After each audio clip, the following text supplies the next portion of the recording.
Hi, everyone. I'm very excited to be here with you all.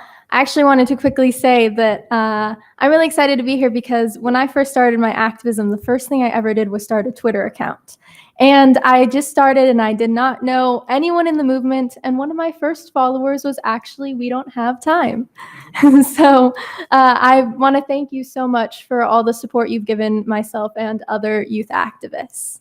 So with that, I'm very excited to be introducing this panel of people who are big inspirations to me. So the first person is Rev Lennox Yearwood Jr., who is the president and CEO of Hip Hop Caucus. Rev is a minister, community activist, U.S. Air Force veteran, and one of the most influential people in hip hop political life. The next person is Ebony Twilly Martin, who is the co-executive director of Greenpeace USA. As an accomplished operations leader and justice, equity, diversity, and inclusion strategist, Ebony has over 15 years of experience in the corporate and nonprofit sectors. And then lastly, Dr. Mustafa Santiago Ali is the Vice President of Environmental Justice, Climate and Environmental Revitalization for the National Wildlife Federation, Interim Chief of Programs at the Union of Concerned Scientists, and the founder of CEO of Revitalization Strategies. So with that, well, we just have these two. Mustafa can't make it, but this is still an incredible panel. So give them all a round of applause.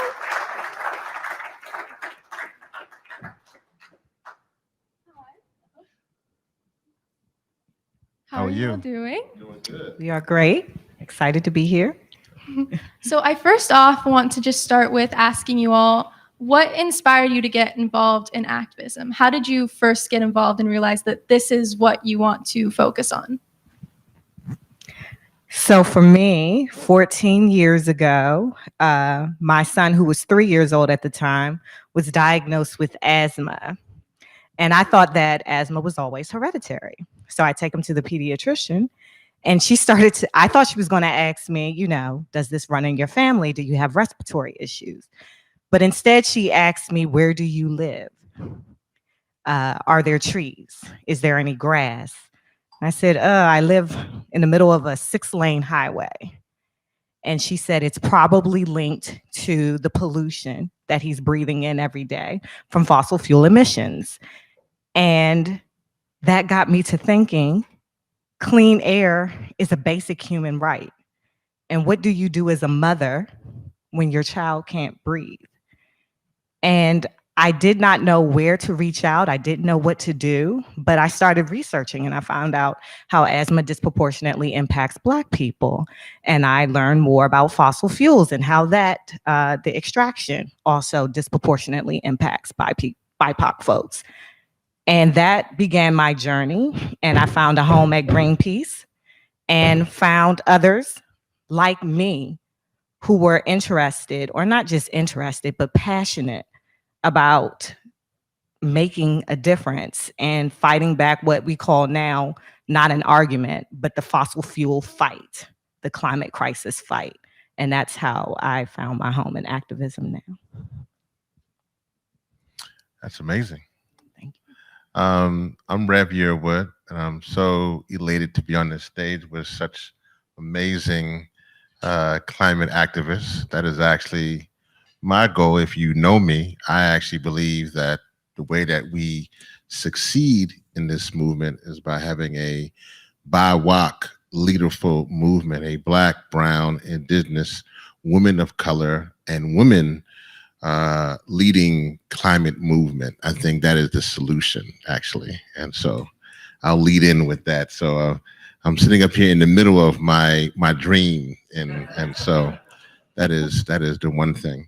I'll also say that one of the things that I do is I do a podcast called The Coolest Show, and so I want to lift that up because I have a lot of similar types of guests, and one of my producers is here, Tamara Toes O'Laughlin, and who is an amazing. She has like I tease her, if you may not know this analogy, I say that she's like a Jamaican. That's not an insult, but because she wears a lot of hats and a lot of work, a lot of jobs. So, but for those who are staring at me who think I just insulted Tamara, I didn't just insult her, but she's amazing, and she's the producer of now the award-winning multiple times coolest show, the top EJ podcast in the land. Tamara Toes aloft in this wave. Folks can see you over there. And so the reason I'm here is pretty easy now for me. I'm originally from Louisiana, and obviously, like Ebony, same situation. Hurricane Katrina has me here in the mix. I witnessed particularly poor people and Black people left behind in the richest country in the world. So I became a climate activist simply because, like many of you, I wanted to create that change. Now, frankly, being in COP, I will tell you honestly that these kinds of, and I'm so excited to be here with Dr. Sweater and the team.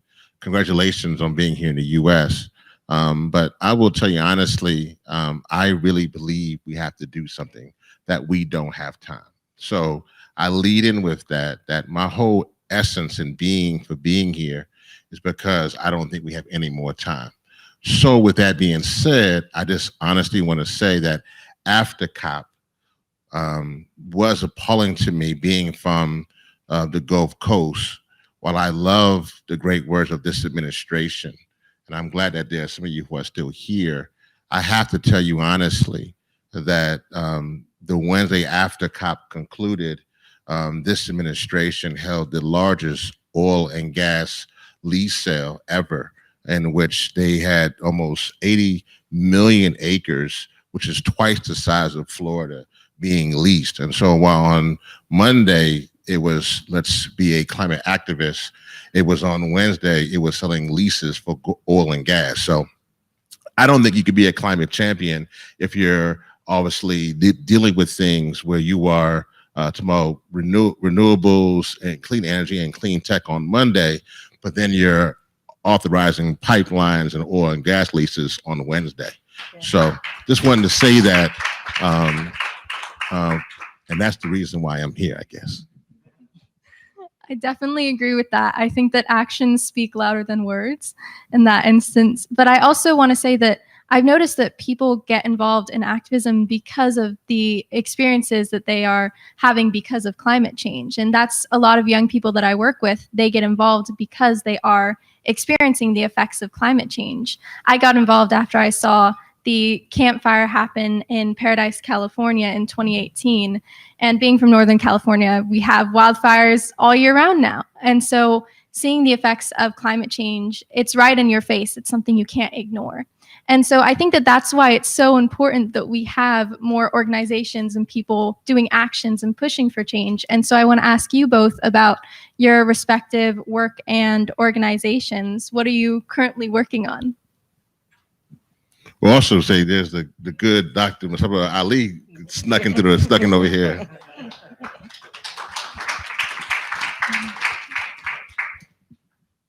Hi, I'm glad you can make it.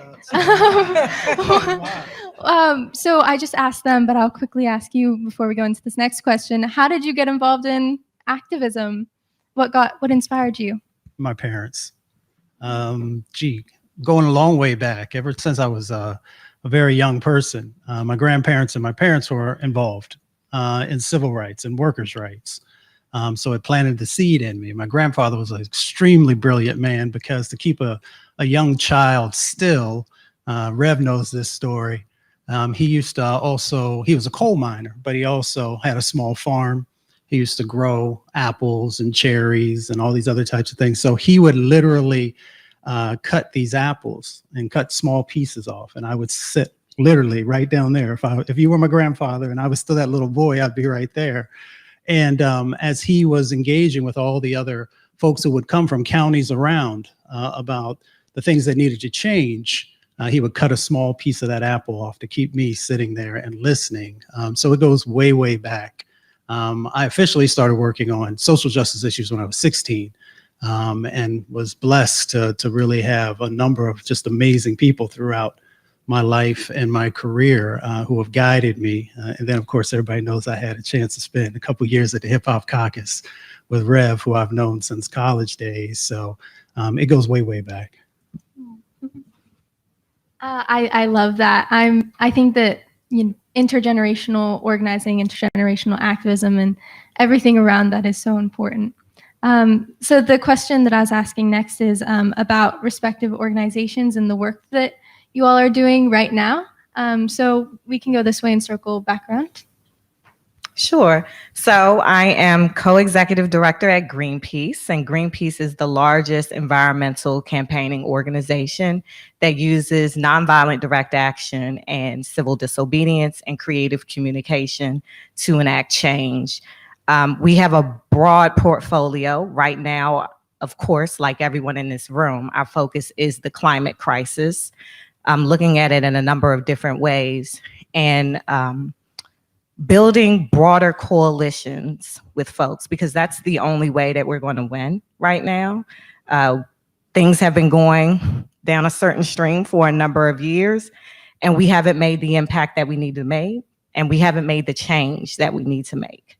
So what we're doing now is really building power, mobilizing people, figuring out what resonates. And it's not, always, as you all have just shared, like it's your personal story, it's your personal testimony, it's the personal things that you experience every day. So how are we tapping in? How are we meeting people where they are? And how are we giving them the tools that they need? How are we training folks? How are we mobilizing folks? How are we speaking to folks about the issues that matter to them? And so over the years, Greenpeace has kind of pivoted. I've always said for a number of years, we've been focused. If you think about Greenpeace, it's usually the whales and the ships, but no, it's the people. And what do people need at this moment? And people need hope. And beyond hope, they need the tools that they need tools to enact the change that they need. And so that's what our focus has been. And that's what I'm looking forward to more so in my leadership at the organization, to take us to the next level, because we're evolving. We can't stay the same. Yeah, Hip Hop Caucus uses our culture to create change. Very excited about that. But even more so, what I'm excited about is, again, with this panel, because I think that I also believe that the climate movement has its own culture, and that culture is limiting us from being successful. And so I'm excited because part of what I see up here is from those who are leading, actually both sides, but leading big green organizations. On one side from Greenpeace, and also now leading and over there at NWF and UCS on the other side. And then the genius on top of that, what I'm seeing now is that a long time ago, Black, brown, and indigenous people of color were the ones used as the ones to show how the crisis was bad, but not the solution for the crisis. And so now what's changing, why I'm so excited, that is shifting. Now, I know some of y'all may or may not like that shift, but that's all right, because that's kind of how it is. But there's a shift that is happening that is now saying that there are those who are leading this movement from across the board. For me, I sit on a bunch of boards in that aspect, and also now working with those who are funding this work, and sitting in those positions changes the dynamic. And so what I wanted to leave with those who are watching and those who are in this room is, again, I want to say what I said earlier. The solution comes from not only having people of color leading climate organizations, but also investing in environmental justice organizations as well. $8 billion went to climate organizations last year. Out of that $8 billion, only $50 million went to EJ organizations who are on the front lines and the fence lines of this movement. So if we are really going to help the world transition from fossil fuels to clean energy, the movement must first transition themselves in their way of how they are thinking and putting people of color, women, and youth to lead this crisis and this process moving forward. That to me is the solution. Now, I hope you're listening with the passion that I'm coming to you with, because I know I'm speaking to a room who has benefited from that exact paradigm with them in those positions. So it becomes real awkward at that moment. But this is a crisis we are dealing with. And as we are sitting in this room, we don't have time.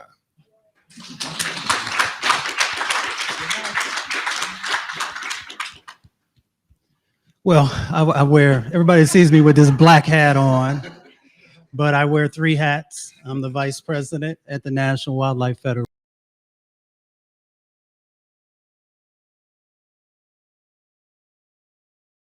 Revitalization strategies. So it gives me an opportunity to make sure that I'm integrating in all the aspects that are necessary. So let's just real quickly, because Rev just laid it out for you. You know, if we want to win, then it's going to take everybody. And that means that everybody has to be showing up in a whole lot of different spaces and places if we're serious. If we're not serious, we'll know in 7 years, right? Because the clock is ticking down. Now, I hope this is a room full of folks who actually believe science, because I see a whole bunch of faces in here who fought back when the last administration said that science wasn't real. So now that you have the opportunity to actually translate that, then that means that there has to be authentic partnerships. That means that our organizations have to change. The National Wildlife Federation has been known as an old and white organization. There's nothing wrong with being white, nothing wrong with being elder. But now that organization also, next time you see the report, over 50% of the leadership will be people of color. And it means that we will have, yeah, you can clap for that. Because it's got 6 million members. So get 6 million folks. And if you can get 10, 20% of those folks to do the right thing, you got an amazing amount of folks coming together to make change. But it doesn't happen if there's not authentic collaborative partnerships. And if the front lines that both Rev and I have served for time since we were students, right, then we're not being serious about this, and we will run out of time. So we have to do that. So what does that look like, Mustafa? You know, you can just talk about that, but how does that actually translate? Well, the National Wildlife Federation, we have a full environmental justice analysis for all of our policies, programs, and budgeting decisions. Let me say that last part for you again, because that's when people get a little funny. It gets funny when you start talking about the money. The budgeting decisions. Right. Who do you contract with? Who are your subcontractors? Are they folks of color? Because if they aren't, you're missing a huge part of the component. Then you got to anchor it in the science. So the Union of Concerned Scientists, making sure that once again, that Black scientists, that historically Black colleges and universities, that Hispanic serving institutes, that tribal colleges, all the folks who work in that space are not only being honored, but being integrated into the decision-making that's happening. And that you're making sure that you're moving the resources to the places and spaces that need them the most. Y'all don't hear me. Y'all don't hear me. And then, of course, I tell every person, you should be starting your own organization or joining with an organization that is doing real, authentic work. Right. And that's why I created Revitalization Strategies, because I knew that it is not just about us protecting the air and the water, which is critically important. It is also about revitalizing our communities. And for those who never had resources to begin with, we got to make sure that we change that dynamic. So we talk about, Rev and I and others have talked about moving our most vulnerable communities from surviving to thriving. That has to be the game, because as we see the climate crisis begin to get stronger and stronger and stronger, if we are not just supporting people, but building strong foundations that deal with health and wealth, then we're missing opportunities. And I see a number of faces in the room who I know are serious about that. And I see other folks who are now beginning to think probably more critically about how do we better change our paradigms so that we are in alignment with what the energy requires in this moment.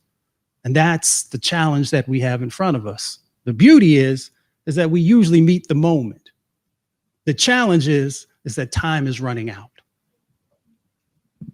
I like that the conversation is getting straight to the point right away. And actually, COP recently just happened. I think a lot of people are still recovering from that who were there. And even if you're watching it, I think people are still recovering. And so at COP, one thing that was being talked about a lot was just how exclusive it was. There was a lot of people who were supposed to be in the rooms who weren't there. And the reason why it's important that we have the most affected communities at places like COP is because then the decisions that we get are different. Because if you have the same room of the same old white men making the decisions, then it's going to be the same privileged solutions. You need all of those communities there present. And so I want to ask you all, what in your experience has been the best way to get more intersectionality in decision-making rooms and in those conversations? What has been the best way? Well, or what way do we need to start doing it? Well, I think Rev and Mustafa said it best. You have to have the people who are most impacted at the table making decisions. At Greenpeace, we've gone from when I arrived with 13% BIPOC, now we're 47%, but we're still not there because still when I look at my leadership, especially in my programs team, it is not representative of the people who are experiencing the crisis the most.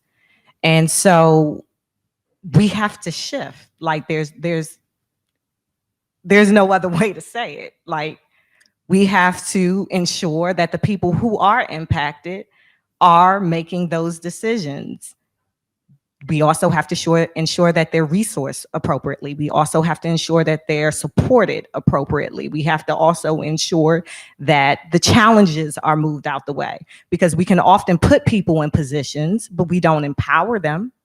So really, are we having discussions about how we're shifting power? Are we having discussions about how we're shifting resources? And these are the hard things.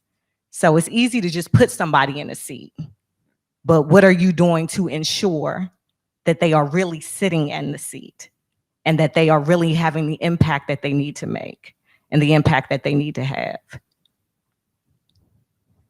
I think the thing from COP was this. I think it wasn't the road to Glasgow, but a road from Glasgow, right? And so I think that where we are now from Glasgow and from COP26, particularly to COP27, to Egypt would be very, very important on a number of levels. So one, the space, I think, there was a number of things that were problematic with COP, but there also were a number of good things that did happen with COP that I think that obviously we need to lead to as we move forward. One of the things I would say moving forward as we go into 22 is clearly our movement needs to connect the dots. So I think that as we are dealing with the overriding thing that was there was to build back better and that being the climate policy from this country. But I think one of the things as we move forward is that we don't connect the dots between the climate policy and democracy. I think we're going to be in a very tough position. And if we are operating in silos as a movement and not connecting those dots, I think that's something that we need to look at very carefully. Because if we get to 22, the midterm elections, and obviously 24, and we're right back where we were, literally, my God, and where we were 4 years ago, then we're in a tough spot. I think the one thing I would say is this, and I think what I learned, and this is I am so impressed by you and all the young people, because I think that you are in a very unique position. I saw this leading up, but what was different, I think, for young people is that it's clear that for our generation, those who are a little older, we fought for equality. And we're definitely still fighting for equality. But you're also fighting for existence.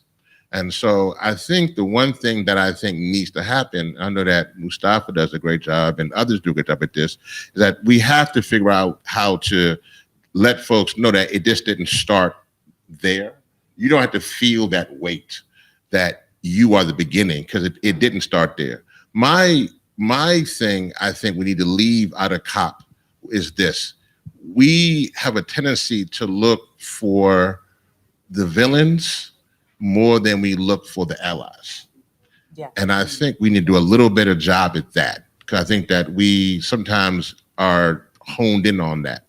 And I think the last thing I would say from COP that I think is important is that this obviously is the Africa COP that is coming up. And so I think that we need to do a better job of making sure that issues of land loss and issues of what is going on in Africa and other places in the global South. The global South voice emerges much more in COP27 than it did in COP26. COP. I look at COP and the Build Back Better plan in a very similar way, that they are a moment that gives us a launching pad if it's done properly. It's interesting that, I've been a part of a few COPs now. And the one thing that it always misses is flavor. Now, some of y'all are probably saying, well, what do you mean, Mustafa, when you say flavor? Well, if the folks who are actually doing the real work are not highlighted, then people will continue to think that climate is this esoteric thing, that it is this thing that is just beyond your reach. I'll ask y'all a question, because there's a whole bunch of amazing leaders who are here in this room today. And don't feel bad if you can't raise your hand. Can you name 5 projects that are going on in our country that have been transformative, that have been led by African Americans, Latinx, Indigenous, Asian, and Pacific Islanders? So if there's only a couple of hands that went up, then we got work to do. So the flavor is in being able to talk about Spartanburg, South Carolina, the Regenesis Project took a $20,000 grant, leveraged into $300 million in changes, and continuing to grow, and led by Black folks, but also built 144 partners. Imagine how much more powerful your work would be if you were able to accomplish that. They had all the impacts that we often talk about: housing, transportation, lack of jobs, lack of access to medical care, and also working on the new climate economy types of opportunities that come in to actually make everyday people's lives better. How many folks know about Miss Margaret May in Kansas City in the Ivanhoe community? How many folks know about Diane Takvorian and Carolina Martinez at the Environmental Health Coalition in San Diego? Let me clarify, National City, because everybody been to San Diego, but very few folks been to National City. How many people in here know about the New Bethel program in the south side of Chicago, or the work of Reverend Buster Soares in Jersey City, or the work of Reverend Floyd Flake up in Jamaica, Queens? You got to give flavor to this. Folks got to see themselves represented in these sets of opportunities and changes that are literally right here in front of us. But if we don't do that, you're going to have a whole bunch of folks who still continue to think that this is not something that is for them, or that they are a part of it, or that they can have leadership in it, or that we can build authentic collaborative partnerships. This is not to beat up on anyone who's in the room. This is to say that you have a set of opportunities that are right here in front of you. When we talk about this new clean economy that people hear me and others talk about all across this country, less than 2% of the businesses are owned by African Americans, Latinx folks, and Indigenous brothers and sisters. If that is one of our main drivers in making change happen, sister, this is reflective of what goes on at COP26. And if we don't do something different, it will be the same reflection that will happen at COP27. Luckily, we got a whole lot of folks who are saying, no, no, no. No, no, no. The 21st century has to look different if we are going to actually be able to survive. I don't know how many folks in the room truly believe that the climate crisis will literally take the majority of us out, will change our lives. Sometimes we use those words. I work with the best scientists across the planet. And sometimes I'm wonder if we are as serious, because if we were as serious, when you hear Rev speak, when you hear all these other people speak, you would be activated to do something different. And that's the moment that we find ourselves with. I truly believe that we can win on the climate crisis. I believe that with every part of my being, but I also know that we have to change dynamics and we have to shift paradigms if we are going to do it. And that's going to require each and every one of us. Is everybody in this room, I'm assuming everybody, raise your right hand because I want to know, is everybody in this room actually vaccinated for COVID? Raise your hand. Okay. Did everybody in this room actually wash your hands today? Raise your hand if you washed your hands today. All right. So since we are all vaccinated and we all were nice enough to follow proper hygiene, I want y'all to do something for me. Rev knows because we've done this lots of times before. I want you to reach out and grab the hand of the person who's next to you. Grab the hand of the person that's next to you. You see, nothing is going to change if we don't reconnect on our humanity. Because if we seriously reconnect on our humanity, we're going to change a lot of things. We're going to pull a lot of people in. And that's what COP27 has to be about. There has to literally be a reaching across the aisle. And that's for a deeper conversation that we need to have. And we have got to make sure that everyone is valued as we move forward. Everyone is honored, and that everyone is going to be able to share in the benefits that will happen if we do this correctly. Sorry, I took a little longer. No, I love it. And it's good to know everyone's vaccinated and has washed their hands today. I kind of want to move on into the private sector now. So after COP, it's people go straight to planning the next thing. And usually that's the World Economic Forum. And one of my good friends says that the World Economic Forum is like COP, but on Gucci. At WEF, what I noticed, because the first time I ever went was actually in, is it 2020? Yeah, 2020. And I noticed that there was more action that happened from companies. More companies made commitments and things that they were going to do. And so I wanted to ask you, what is the role of activism as it relates to the private sector? And how can companies change their policies, and how can activists push them to change how they work? That's a tough one because corporations now are so crystallized with government policy.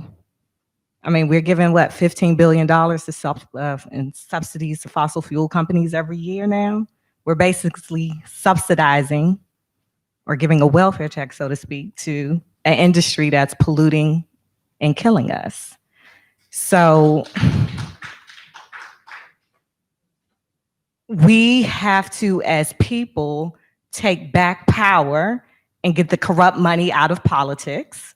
We have to hold our government officials more accountable. And, you know, because Greenpeace's calling card was going against corporations. We have gotten pledges on deforestation from Mattel, from Procter & Gamble. But who are we just to hold them accountable when they're in the pockets of the politicians? And they're paying them so that they can keep extracting out of the land. So I think, like I said, we have to recognize our power as people. We have to build power. We have to hold our government officials accountable. And we have to demand change.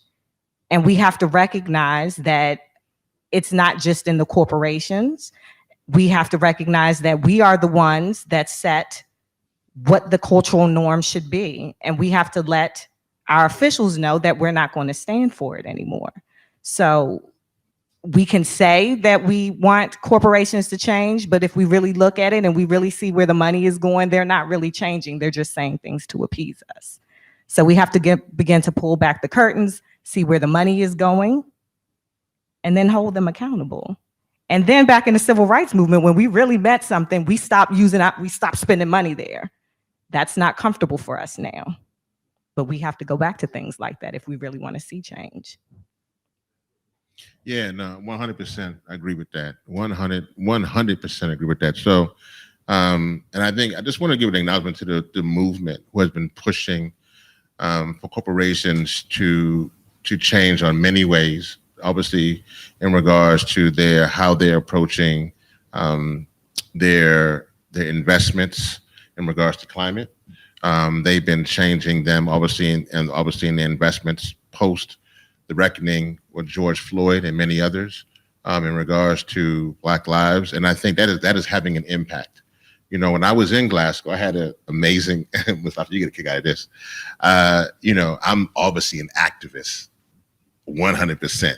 But I had dinner, and at my dinner that I was invited to, at my table to hear more about the activism world was me, a couple other people, you know, just some other mayors, but it was me, Jeff Bezos, Mike Bloomberg, and Bill Gates sitting around having dinner in Glasgow.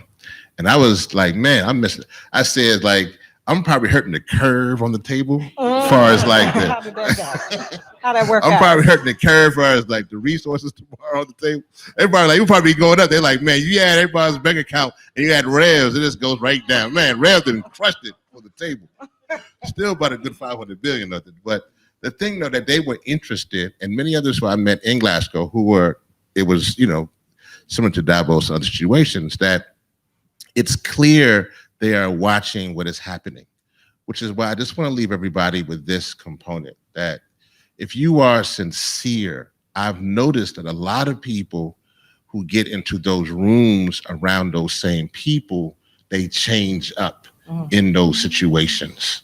And so a lot of us who are in these positions, who are at our own organizations, or in our own positions, we talk a good game in these settings, but when we at that kind of table, we get really loose and with our situation. And my encouragement to us as we are talking to not only those corporations, but also policymakers, is to stand strong on this belief that where we are right now is a crisis. And we have to stand strong in that belief. And I'm telling you, there are those on the side who won't pay any mind. They're going to keep doing what they do. But there are many situations that if you stand strong, you can actually be the change that we need to see that we're talking about with these corporations. I think we have to be careful when we're talking about corporations, because they're not monolithic. There are all kinds of different folks who are out there, all kinds of businesses out there. I know a couple folks right now who are in this room who are at business entities who are doing some really good work. I'm looking at one of them. I'm not going to call out his organization, but they're moving in a very, very positive direction.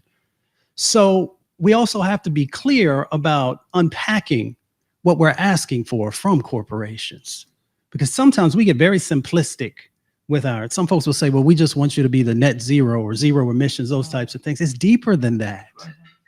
What's your supply chain look like? And are you greening your supply chain? And who are you contracting and subcontracting with? And are they doing the same things? There's a number of different aspects that are necessary. And here's the other thing we don't do. When someone is doing a good job, we do not highlight them. We do not make sure that we are pushing them up so that others say, wait a minute, they did it, so we should be able to do it. And what are the steps that are necessary for us to be able to do that? Third part is that we truly have power. So we keep acting like we don't have power in this process. Yes, you know, and I've worked with a number of different folks. You know, somebody has, you know, $50 billion, $10 billion, or whatever that situation might be. That is a powerful positioning to be for. Rev reinforces this a million times over, and a number of the other great leaders, civil rights leaders and others, is that there is also people power. Yeah. And we continue to forget that.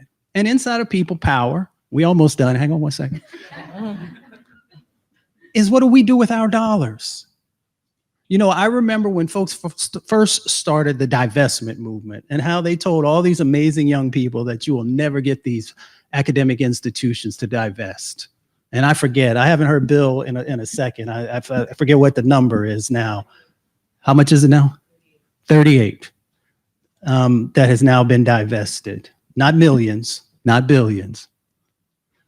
And so we have to realize that we have power in this situation.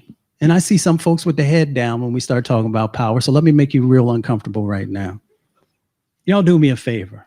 For those who have seen me across the country, everyone say power. Power.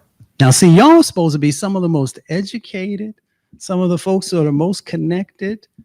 So if you don't believe you have power, how does Ms. Ramirez believe that she has power? How does Mr. Johnson, who hasn't had the same sets of blessings, has other types of blessings? So let's try it again. Everybody say power. Power. And then this time, as I close out, we're going to do it properly by making sure that we say power to the people, because that's where the power truly lies. So let's try it again. Power to the people. Power to the people. Say power to the people. Power to the people. And since I was raised on the Trinity, we're going to say it one last time. Power to the people. Power to the people. All right, I'm done.